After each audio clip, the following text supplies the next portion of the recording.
राम कृष्ण हरी.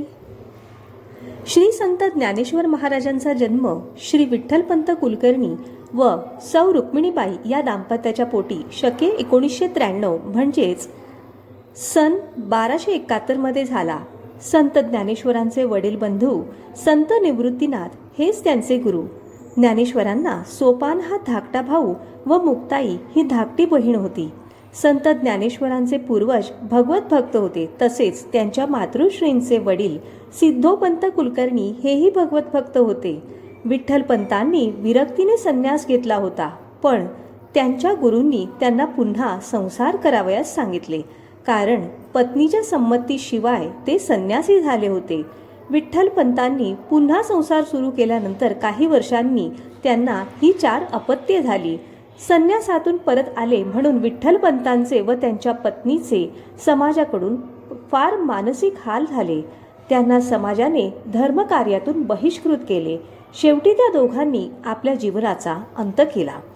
संत ज्ञानेश्वर व त्यांची भावंडे यांना शुद्ध करून घेण्यास पैठणला पाठवण्यात आले.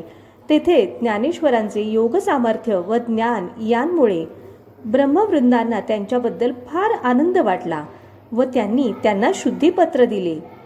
नेवासे येथे संत ज्ञानेश्वरांनी भावार्थ दीपिका अर्थात ज्ञानेश्वरी हा ग्रंथ म्हणजेच भगवद्गीतेवर मराठीत ओवीबद्ध भाष्य केले व प्रवचनाद्वारे ते लोकांना सांगितले. पुढे संत ज्ञानेश्वरांनी चांगदेव पासष्टी, हरिपाठ, अमृतानुभव हे ग्रंथ लिहिले आणि अभंग रचना केली.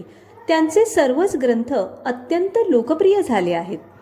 संत ज्ञानेश्वरांनी वारकरी संप्रदाय व विठ्ठल भक्ती यांचा प्रभावी प्रचार केला. ज्ञानेश्वरी हा त्यांचा ग्रंथ म्हणजे मराठी भाषेची गंगाच आहे. त्या ग्रंथात शेवटी क्रमांक 1793 ते 1801 या ओव्यात पसायदानाची प्रार्थना येते. आळंदी येथे संत ज्ञानेश्वरांनी 1218 मध्ये संजीवन समाधी घेतली. राम कृष्ण हरी.